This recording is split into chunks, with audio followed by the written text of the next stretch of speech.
Hi అండి, welcome to all is well. Dokiparru Shri భూ సమేత వెంకటేశ్వర స్వామిని దర్శనం చేసుకుని తిరిగి ప్రయాణంలో నిమ్మకూరు గ్రామం సందర్శనానికి వెళ్ళాము. నిమ్మకూరు గ్రామం గురించి మీకు తెలుసా? నిమ్మకూరు గ్రామం ఒక మహానుభావుడికి జన్మనిచ్చిన గ్రామం. ఆయన ఎవరంటే నవరస నటన సార్వభౌముడు, యుగపురుషుడు, మహానటుడు, మహానాయకుడు, తెలుగుదేశం పార్టీ వ్యవస్థాపక అధ్యక్షుడు, నటరత్న పద్మశ్రీ డాక్టర్ నందమూరి తారక రామారావు గారు పుట్టిన ఊరు. ఆయన గురించి చెప్తుంటేనండి నాకు చాలా ఉప్పింగిపోయానమాట అండి. ఆయన అంత గొప్ప ఆయన కదండి. ఆయన ఊరు అసలు వెళ్తానని అనుకోలేదండి నేను. ఆయన ఊరు వెళ్ళేసరికి అండి మాకు నిజంగా అసలు ఒక షాక్ అయ్యానండి. ఎందుకంటే మేము వెళ్ళేసరికి అండి ఎన్టీఆర్ గారి ఊరు వెళ్ళేసరికి మన సీఎం చంద్రబాబు నాయుడు గారు సతీమణి గారు ఎదురొచ్చారండి.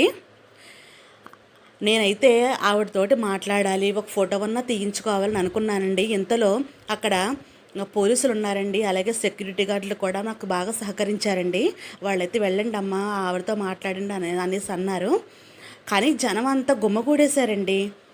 ఆవిడతో అసలు మాట్లాడడానికి కూడా అసలు వీలవ్వలేదు. నేను అలా నిలబడి ఉండిపోయానండి. అప్పుడు ఎమ్మెల్యే గారండి, పామర ఎమ్మెల్యే గారు అయితే ఆయన చూసండి, వెళ్ళమ్మా ఫోటో దిగమ్మా అనేసి అన్నారండి. మేమైతే ఫోటో దిగానండి. ఆవిడైతే పాపం మాట్లాడారండి. పామరు ఎమ్మెల్యే అండి, వర్ల కుమార్ రాజా గారండి. అదిగోండి మేము ఫోటో దిగిన మంత్రి కొల్లె రవీంద్ర గారండి. వీళ్ళందరూ కూడా అక్కడే ఉన్నారండి. ఆవిడైతే పలకరించారండి మమ్మల్ని అయితేని. అసలు ఆవిడని చూస్తే నాకు అంటే నేను టీవీలోని చూడడమేనండి ఆవిడని. అయితే నిమ్మకూరు శివాలయం చూడండి.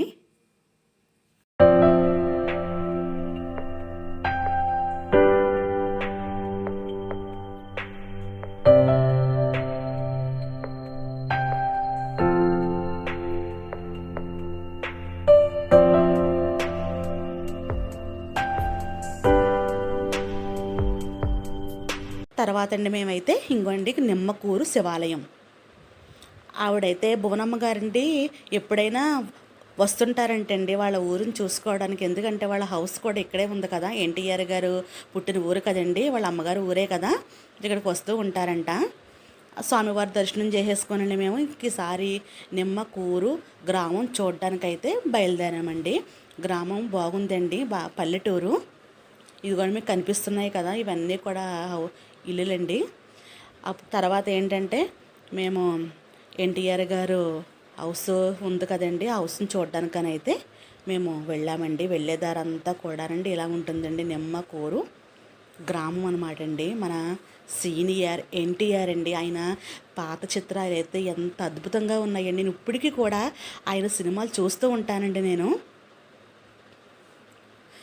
ఉంటానండి. ఇంకోండి అవన్నీ కూడా నిమ్మ తోటలండి.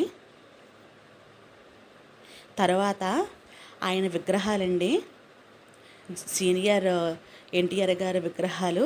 ఇక్కడికి కూడా భువనమ్మ గారు అయితే వచ్చండి, వాళ్ళ అమ్మగారు నాన్నగారుకి కూడా ఆవిడ పువ్వుల దండలు వేసండి వాళ్ళ దీవెలు తీసుకొని వెళ్ళారంటండి.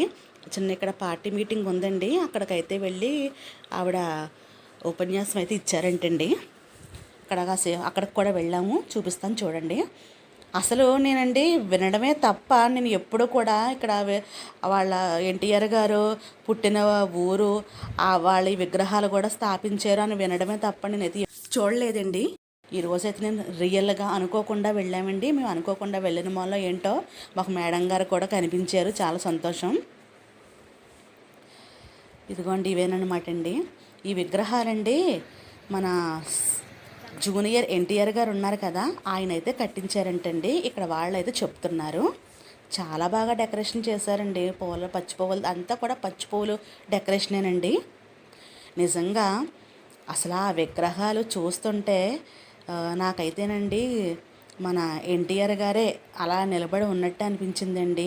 ద గ్రేట్ సీనియర్ ఎన్టీఆర్ గారండి. ఆయన గురించి ఎంత చెప్పినా కూడా తక్కువేనండి. అసలు 11 మంది సంతానానికి జన్మనిచ్చారండి. సంతాన లక్ష్మి అండి ఆవిడని చూస్తే నిజంగానండి ఎంతో పుణ్యమండి ఆవిడ ముఖాన్ని చూస్తే. మహాపుణ్య దంపతులండి వీళ్ళు. నందమూరి తారక రామారావు గారు, బసవ తారకం గారండి ఆవిడ పేరైతేని. అసలు ఆవిడ ఈ ముఖం చూస్తేనే అసలు అంత పుణ్యమండి. అలాగే రామారావు గారు కట్టించిన కాలేజ్ అండి అది. రామారావు గారు హౌస్ అండి, మీకు చూపిస్తున్నాను కదా. ఈ కనిపిస్తున్న ఇల్లండి మన రామారావు గారిదండి. ఇదేమోనండి గాలి స్థలం అనమాట. ఇది ఇందులోనే రామారావు గారు పుట్టి పెరిగిన ప్లేస్ అనమాట అండి. పక్కదేమోనండి మన జూనియర్ ఎన్టీఆర్ గారు అయితే కట్టించారటండి. కనిపిస్తుంది కదా, ఆ బిల్డింగ్ అయితే కట్టించారట. అందులో అయితే మన ఎన్టీఆర్ గారు వాళ్ళ చుట్టాలే ఉంటున్నారండి. వాళ్ళ వ్యవసాయాలు కట్ట అన్నీ ఉంటాయి కదా, రామారావు గారి ఈ తోటలో కట్ట అవన్నీ వాళ్ళు చూసుకుంటూ అందులోనే ఉంటున్నారటండి. ఎప్పుడైనా మన బాలకృష్ణ గారు కూడా వస్తుంటారు. బాలకృష్ణ గారండి 2 నెలలకు ఒకసారి వచ్చండి చూసుకుని వెళ్తుంటారటండి. ఎన్టీఆర్ గారి ఫ్యామిలీ కుటుంబ సభ్యులండి ఎవరో ఒకళ్ళు వస్తుంటారనేసి ఇక్కడ గ్రామస్తులు అయితే చెప్తున్నారు. ఈ కనిపిస్తున్న ఖాళీ ప్లేస్ కాడ నుంచి అండి ఈ బిల్డింగ్ వరకు కూడా మన ఎన్టీఆర్ గారిదేనండి. మేము లోపలికి వెళ్దామని అనుకున్నాం కానీ డోర్లు అయితే వేస్తున్నాయండి. అప్పటికే మరి మనకి బోనమ్మ గారు వచ్చారు కదండి, ఆవిడ కూడా లోపలికి వెళ్ళారంటండి. ఆవిడ లోపలికి వెళ్ళి అన్నీ చూసుకుని వచ్చారు అనేసి చెప్తున్నారండి ఇక్కడ వాళ్ళు అయితేని. ఇంకోటి మీకు కనిపిస్తుంది కదా, బయట నుంచే తీసానండి, లోపలికైతే వెళ్ళలేదు. ఇక్కడ వాళ్ళని అడిగామన్నమాట. అడిగితే చాలా గొప్పగా అయితే చెప్తున్నారండి. బాలకృష్ణ గారు వస్తుంటారని చెప్తున్నారు, వాళ్ళ కుటుంబ సభ్యులు కూడా వస్తుంటారు, వాళ్ళకి వ్యవసాయం గట్రా ఉంది కదమ్మా, అవన్నీ చూసుకుంటూ ఉంటారు, వాళ్ళ చుట్టాల వాళ్ళకి అయితే హౌస్ ఇచ్చారు, వాళ్ళే అన్నీ చూసుకుంటారు అని చెప్తున్నారండి. ఊరైతే చాలా బాగుందండి నిజంగా చెప్పాలి అంటే. అసలు ఆ మహానుభావుడు పుట్టిన ఊరండి. రామారావు గారు ముఖ్యమంత్రిగా ఉన్న సమయంలో ఈ ఊరికి టీటీడీ వారు వెంకటేశ్వర స్వామి వారి గుడి కట్టించారు. డోకీపర్రు శ్రీ వెంకటేశ్వర స్వామి దర్శనంకు గ్రామానికి బస్సు సౌకర్యం కల్పించారండి. అదేవిధంగా ఈ గ్రామానికి వెంకటేశ్వర స్వామి దర్శనానికి మరియు రామారావు గారు పుట్టిన ఊరు ప్రజలు చూడడానికి బస్సు సౌకర్యం కల్పించవలసిందిగా గ్రామస్తులు కోరుతున్నారు. అలాగేనండి, గుడి వెంకటేశ్వర స్వామి గుడి అండి మాకు అసలు తెలియలేదండి. మేము మామూలుగా ఊరు చూసేసుకోనండి వెళ్ళిపోయాక తర్వాత గుర్తొచ్చిందండి నాకు. ఎందుకంటే నేను ఒకసారి యూట్యూబ్లో చూశానండి. టక్కుని దగ్గర 5 కిలోమీటర్ల దాకా వెళ్ళిపోయామండి. వెళ్ళిపోయేసరికి మళ్ళీ మా వారిని బండి వెనక తిప్పించి, అవి ఇంత దూరం వచ్చాం కదా, మనం వెంకటేశ్వర స్వామి గుడి చూడవలసిందే. నేను యూట్యూబ్లో ఒకసారి చూశానంటాను, మా వారేమో గుడి లేదంటారండి. నేనేమో లేదు వెళ్ళవలసిందే ఉందంటాను. సరే అని చెప్పేసి అండి తీసుకొచ్చేసరికి అండి ఇక్కడైతే గుడి ఉందన్నమాట. మాకే తెలియలేదండి. అలాంటిది మిగతా జనాలకైతే ఏం తెలుస్తుందండి. అందుకనేసి మరి గుడి చూడడానికి, ఎందుకంటే టీటీడీ వాళ్ళది కదండి దేవస్థానం, అందుకు ప్రతి ఒక్కళ్ళు చూడవలసిందే, దర్శనం చేసుకోవాల్సిందే. అందుకనేసి అండి బస్సు సౌకర్యం ఉంటే కూడా చాలా బాగుంటుందండి. ఆయన పుట్టిన జన్మభూమి ప్రతి ఒక్కరికి తెలియాలండి, చూడాలండి. గుడి అయితే కూడా చాలా బాగుందండి. పురాతనమైన టెంపుల్ కదండి, చాలా బాగుంది. ఆ గుడిని అయితే చూసామండి. అలాగే పక్కన కూడానండి మేము గుడికి వచ్చేసరికి అండి 3 అయ్యింది. పంతులు గారు అయితే లేరు, తలుపులు వేసేస్తున్నాయండి. సాయంత్రం 5 అయిపోతుందని చెప్పారనమాట.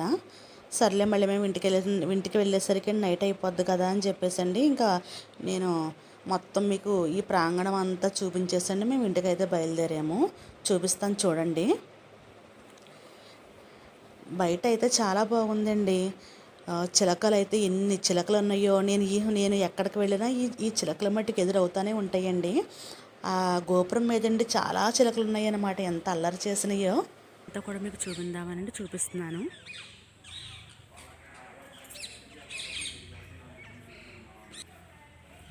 గుడి వెంకటేశ్వర స్వామి ఇదిగోండి. లోపల ఆయన మూర్తి అయితే ఇంకో ఎలా ఉంటుంది.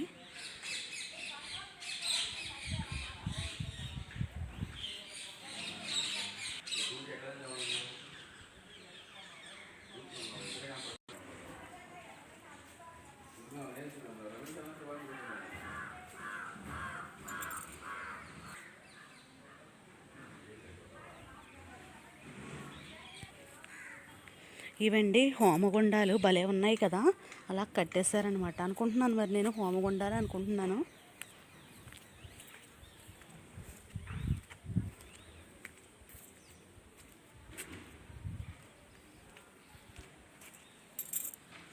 గుడి బాగుందండి. మన చుట్టూ కూడా ఇలా ఉన్నాయి.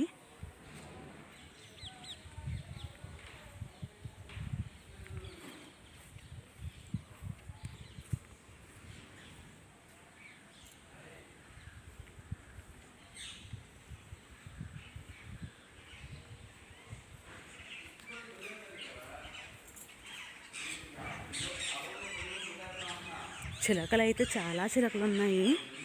చూసారు కదండి, వినిపిస్తున్నాయా మీకు?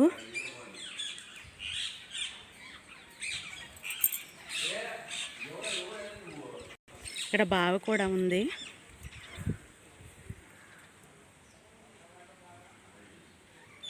వాటర్ అయితే వాడతారనుకుంటానండి.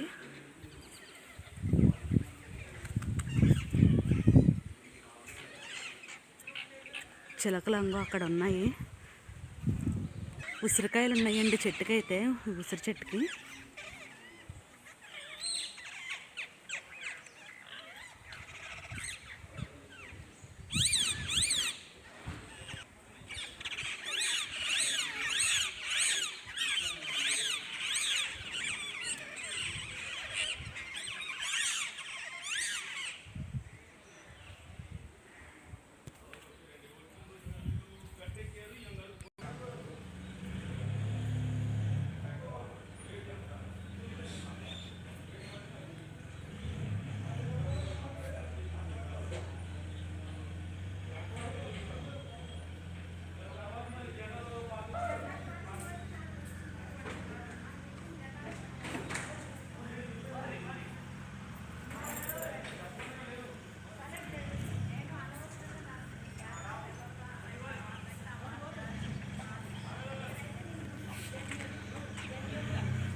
ఇదేనండి ఇవాల్టి వీడియో.